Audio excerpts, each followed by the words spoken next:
जय श्री कृष्ण। जय श्री कृष्णा। ये मेरा व्यक्तिगत प्रश्न नहीं है, लेकिन जैसे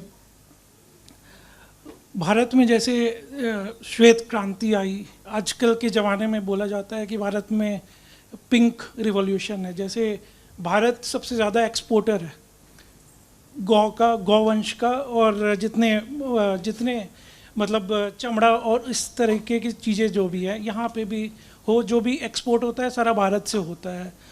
तो मेरा प्रश्न है कि वो मतलब आप जैसे क्या संदेश देना चाहेंगे मतलब इन जनरल, जिससे वो एक्सपोर्ट रुके।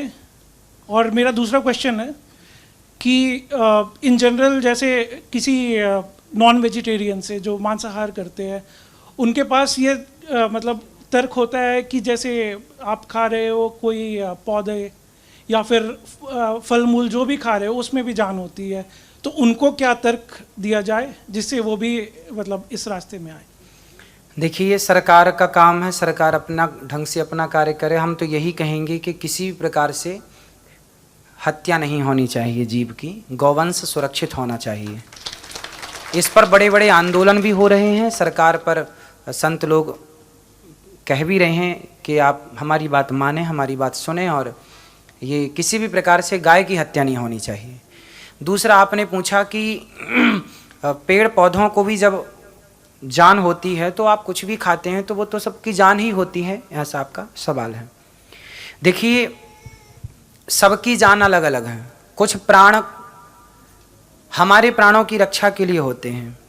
जैसे शेर आपको खाता है, शेर इंसानों को खाता है, तो क्या इंसानों को शेर खाता है तो कोई आदमी अपने आप को थोड़ी शेर के हवाले कर देता है कि शेर मुझे खा जा। जीव जान सब में है, लेकिन जो अन्न में प्राण हैं वो हमारे प्राणों की रक्षा करने के लिए बनाए गए हैं, ना कि हम मछली से उस अन्न की तुलना करें कि मछली के भी तो आपने प्राण लिए। भाई, मछली में हड्डी है, खून है, दर्द है, पीड़ा है, पर अन्न में वो नहीं है। अन्न तो हमारे लिए ही बनाया है। ईश्वर ने हमारे लिए जो बनाया है वो हम खा सकते हैं। फल फूल हमारे लिए बनाए हैं। अब देखिए, जैसे एप्पल है, आप एप्पल को कुछ मत करिए, पेड़ से अपने आप पकने के बाद वो गिर जाएगा, गिर जाएगा, और आप उठाइए उसे खा लीजिए, किसी को तकलीफ नहीं है। आप आम पक जाने के बाद, इसलिए हमारे यहाँ फल खाते हैं क्योंकि पेड़ उसको त्याग दिया, पेड़ से अब उसका कोई संबंध नहीं रहा, त्याग दिया, पेड़ से गिर गया, अब वो आपके लिए है। प्रकृति ने आपके लिए बनाया है उसे।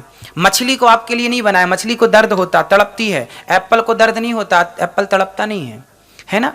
इसलिए एप्पल खाओ, फल खाओ, अन्न खाओ, दाल चावल सब्जी रोटी खाओ, पर किसी प्रकार से जीव की हत्या गलत तो गलत है। वो चिल्लाती है, वो चीखती है ना। हम कैसे उसे सही ठहरा सकते हैं कि आप उसे खाने, कुछ लोग कहते हैं कि मछली तो खाने के लिए बनी है, तो भाई खाने के लिए तो तुम भी बने हो, शेर तुम्हें भी खाता है, तो चले जाओ शेर के मुंह में।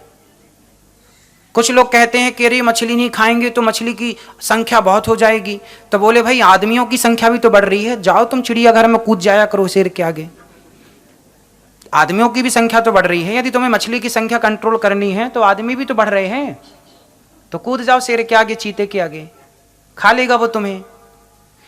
तो ये सब तर्क केवल अपने पाप को, अपने गलत काम को छिपाने के लिए लोग देते हैं।